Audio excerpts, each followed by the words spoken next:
All right, this is my presentation on promoting mistakes and struggle in the mathematics classroom. So I want you to start by thinking about you have a blank piece of printer paper, and in your mind, pretend you have that paper. And I want you to crumple it, smush it up into a ball. Now I want you to take and hold that in your hand and think about the last time you made a mistake, and I want you to think about the emotions that came with that. What did that make you feel? Now that you have that, I want you to take and imagine now that you're letting those emotions out by throwing the paper across the room as hard and as far as you can. Make you feel good? All right, now go get your paper.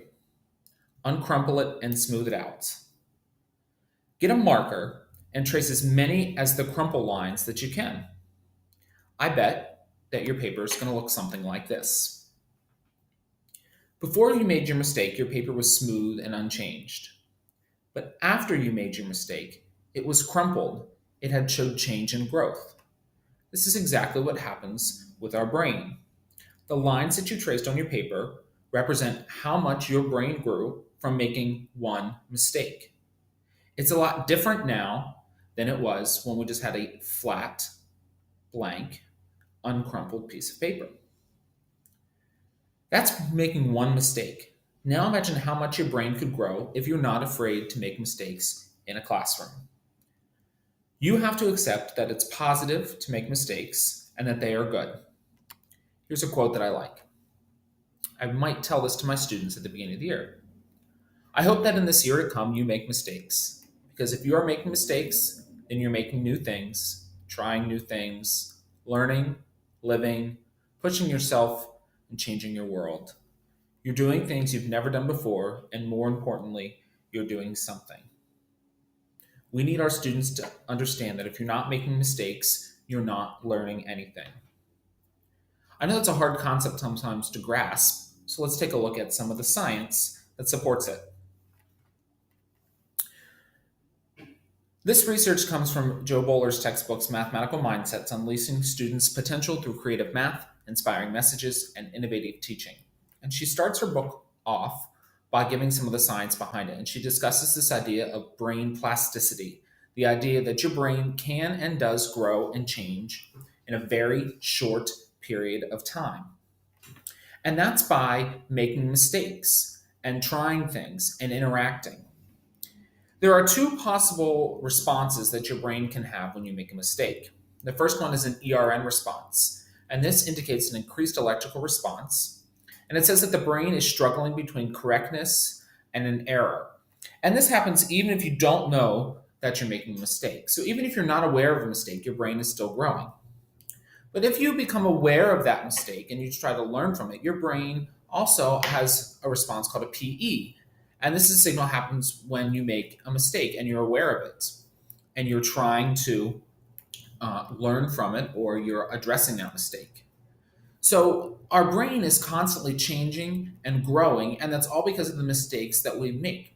In her textbook, Bowler discusses how through brain scans, they can tell that people that make mistakes and accept those mistakes with an open or growth mindset, as we're going to talk about in just a couple minutes, actually show much more brain growth than people who are just going through and getting everything right and not having to really struggle through something or make some mistakes. So I just talked about this idea of growth versus fixed mindset. So we know that we can learn from mistakes, but we have to understand how we can do that. And we have to train ourselves to think in that way. And the way that we do that is by having a growth mindset. The work on mindsets was first done by Carol Dweck, which most people have probably heard of, and it's been expanded on tremendously.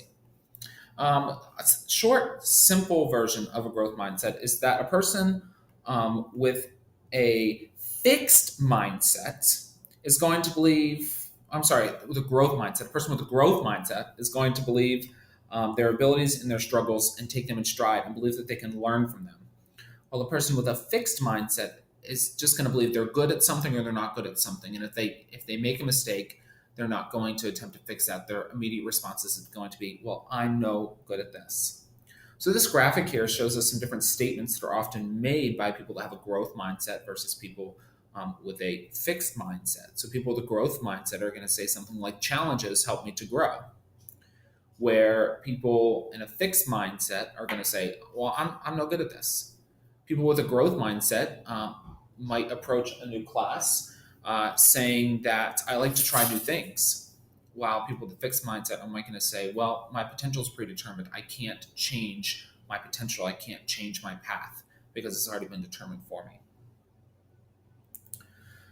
So we want to talk about this idea of a growth mindset in math class. And when we talk about it in math class, we talk about it as specifically a mathematical mindset. And this is some more work that was done in conjunction by Joe Bowler and Carol Dweck. So I want you to think about the last time you talked to somebody about math. If you're a math teacher, think about the last time you told somebody you were a math teacher and think about the response that you got from that. There's a good chance they said something like, oh, good for you. I'm not a math person. I'm not any good at math. Math just really isn't my thing, or more power to you, I couldn't teach math. If you think about it, math's the only subject and area of our culture where it's widely accepted to just not be good at it or not be a math person. Some people might say, well, people say all the time they don't like to read. Well, they might not like to read, but it's not okay for them not to be able to read or to put up a wall against reading whatsoever. That's just not acceptable in other areas of our culture. But for math, it seems to be a common statement that's made and something that's just okay and acceptable. These are the types of messages that we must try to dispel in our classrooms, whether it's coming from students, a lot of times it comes from parents, and it might even come from fellow teachers. We know there is a lot of teachers that had a bad math experience, and that permeates into their teaching of math. We need to try to help all of these parties dispel these messages. Instead of these types of messages, we need to focus on encouraging a specific kind of the growth mindset, the mathematical mindset. In this mindset, students and just any mathematician, can be anybody working on math, realize that they can be successful at math through hard work and practice and learning from their mistakes. Instead of students approaching a tough problem saying, I can't do this or I'll never get this, we want them to say, I'm going to struggle through this and learn from my struggle, and I'm going to understand it and be able to explain it. We want them to have the confidence in themselves. We want them to think something like this. I haven't failed. I just found 10,000 ways that won't work. And that's a quote by Thomas Edison. And each of those 10,000 ways that don't work help them to understand the way that does work even more. We need to flip the thinking on how mistakes are approached in the classroom.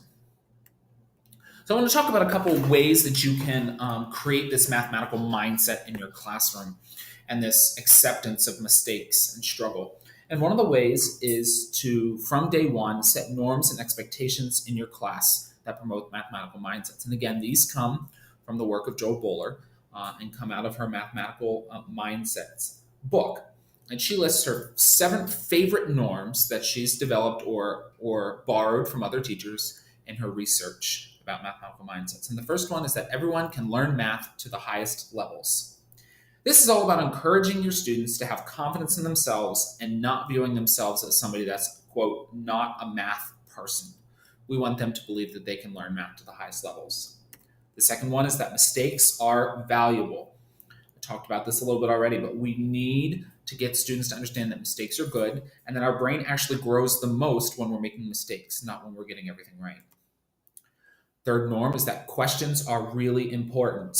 We need to tell our kids that if they have a question, if they can't explain something or they can't make sense of it, they need to ask. And remind them that if they have a question, it's probably true that somebody else in the class has the same question, so they need to ask it. The next norm is that math is about creativity and making sense. And this one is very hard for some people to grasp, but math is all about patterns and paths and visualizing things, much like a jigsaw puzzle. Everybody can bring a different viewpoint to the table and can approach problems in different ways. In her textbook, Bowler gives an example of asking a whole bunch of graduate level students or postgraduate level students in computer science to describe for her how they would do the multiplication problem 18 times 5. And she got 6, 7, 8 different ways to calculate this in your head, showing that math is very creative in how you approach and make sense of different problems. The next norm is that math class is about connections and communicating. So we need our students to try to draw connections between different things and to be communicating with their peers about those different things, to be able to explain to their peers and to the teacher what they're thinking. Next, math class is about learning and not performing. This is really tough for some teachers and for students too, with the performance and testing mindset that we have in America. But we need to instill in our students that it's more important to grow your knowledge and grow your understanding about math than it is to be able to simply perform a skill without any connections to any other content. The last one is that depth is more important than speed. This builds off the last one. It's not important that our students can rattle off for you what 15 times 16 is in the top of their head. They need to be able to understand strategies to solve 15 times 16. They need to go deeper into content and not just perform skills that aren't connected and see how fast they can perform a skill. Jo Boaler has a great website. It's www.ucubed.org that has so many resources for mathematical mindsets. And she has these norms in a poster, and then each page has more specific in-depth details about these that you can share with your students. If you're interested in seeing that, you can visit www.ucubed.com/resource/growth-mindsets. They're also in the appendix of her book, Mathematical Mindsets, if you have that book. So even if we teach our students that we want them to understand that mistakes are good, we still need to promote that in the classroom. So I'd like to watch a video here. This is about a 6-minute video, and it talks about this 8th grade math teacher and her strategy for promoting mistakes in her classroom.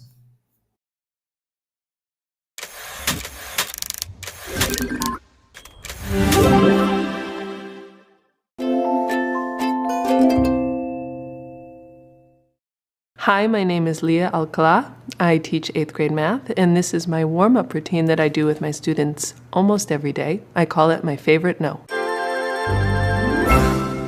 Okay. Good morning, you guys. Your warm-up is on the board. I'm going to hand out your index cards. I put a warm-up problem on the board, hand out index cards to all the kids, have them write their answer. I collect it, and then I sort it, and I say yes, no, yes, no. And I look for my favorite wrong answer or my favorite no, and we analyze that. 4 minutes to work on it.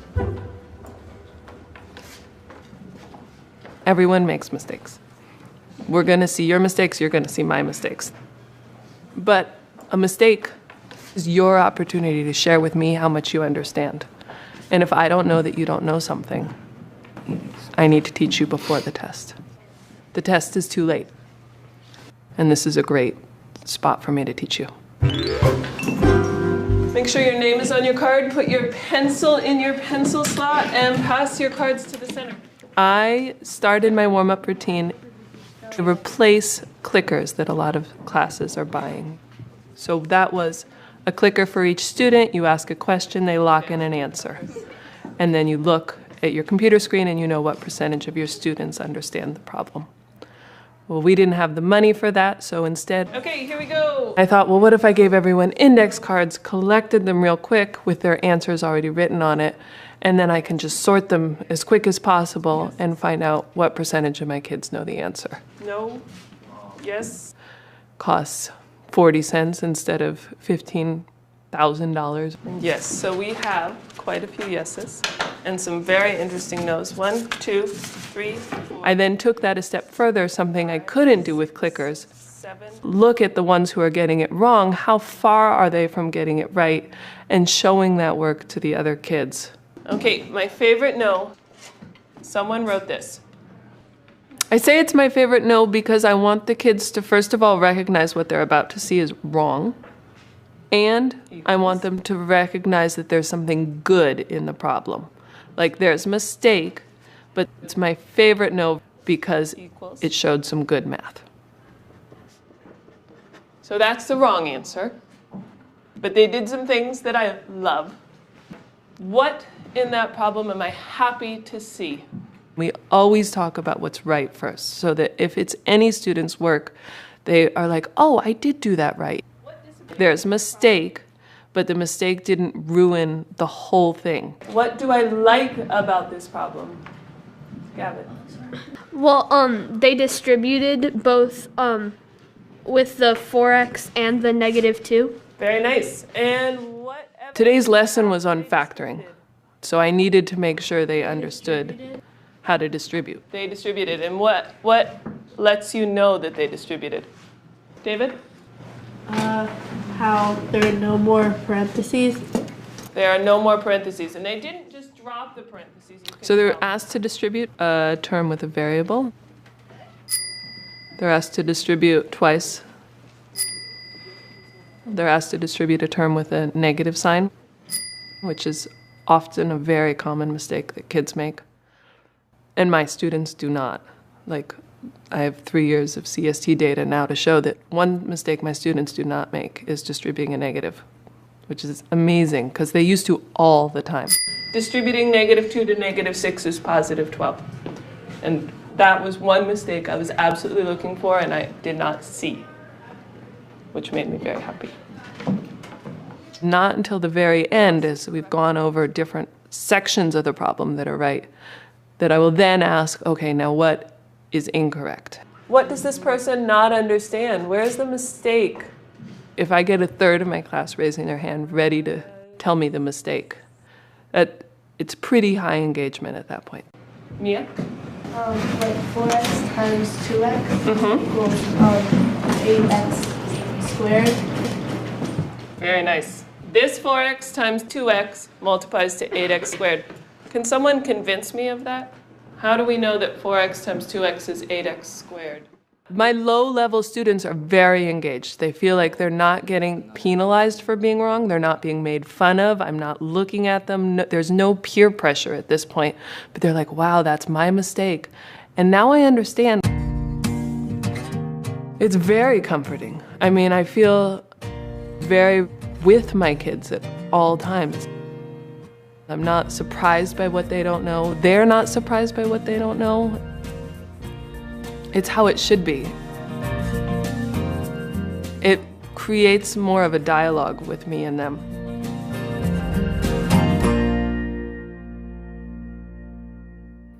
All right, so as you can see here, the teacher in this video did a great job to promote the fact that mistakes are okay. She had everybody complete the same problem anonymously. She collected the problems, she quickly sorted them, and she picked out what she called her favorite no, or her favorite mistake.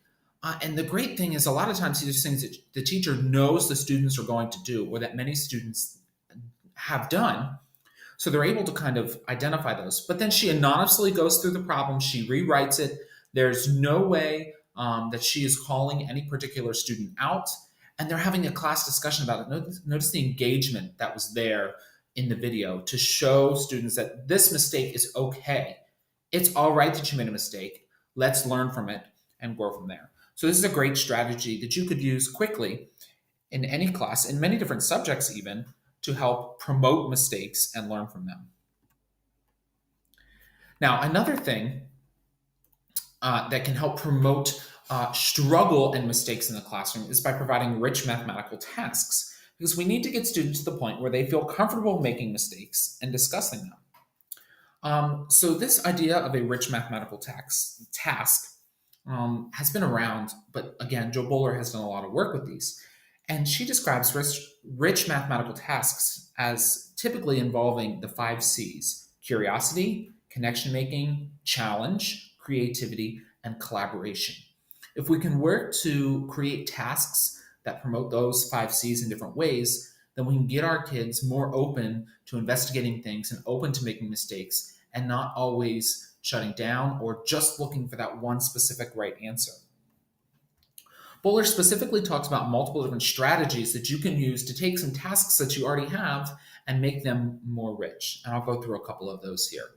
The first one is by encouraging multiple methods, pathways, and representations. This is one of the easiest strategies to implement. Require students to use multiple methods. So just because you can solve an area problem maybe by multiplying, can you show it visually? Show me, why does a rectangle that's 2 inches by 3 inches have an area of 6 inches squared? What's the visual way to show that? Now you're not only just requiring students or seeing that students can do 2 times 3, they're now showing you what it actually means to be area, that there are 6 square units or 6 squares inside that rectangle, and that's where we get the 6 from. So we're taking it deeper and we're getting them to explain the why and the how. Second method is to ask before you teach. So instead of teaching a skill and then having students apply it to a problem, do the other way.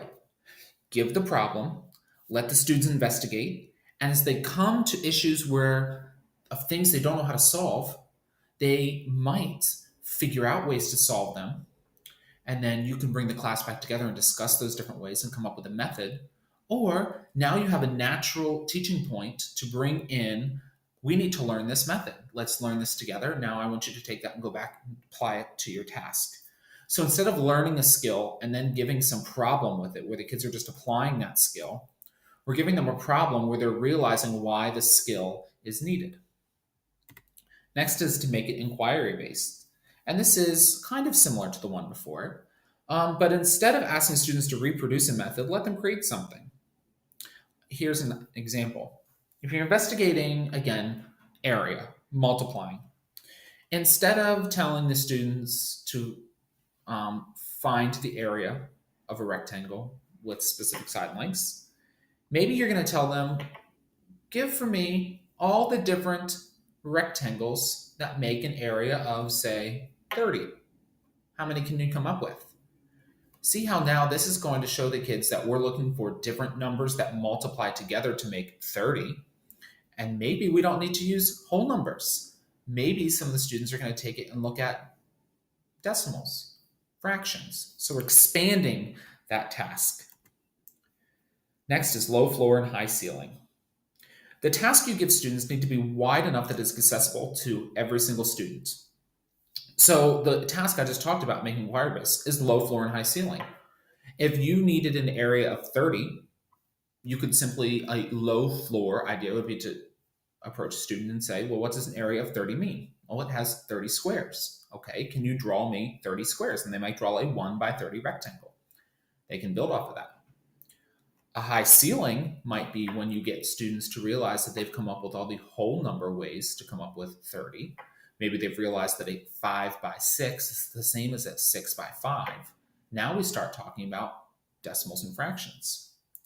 There's a lot of different ways to add low floor and high ceiling. One easy way to add a low floor is to just require them to draw a visual. If you can't figure out where to go, start by drawing a visual. It's accessible to those students that are really struggling. A great high ceiling for any task is once students have mastered what you're looking them to do, ask them to create another question that goes along with that task. So now they really have to understand what the concept is asking. And instead of just changing some numbers, we don't want them to just change numbers, come up with another conceptual problems based off that. Now they're making connections. The last strategy is to convince and reason. So again, we don't want students just to be able to procedurally do something. We want them to be able to explain why. So once they get an answer, tell them to find a partner somewhere else in the room or to you. Convince the other person that their answer is right and make that other person be able to explain their reasoning. Now we're not only getting students to solve a problem, but they're really having to explain it. And we know that a lot of times when students teach something or have to explain something, it really sticks.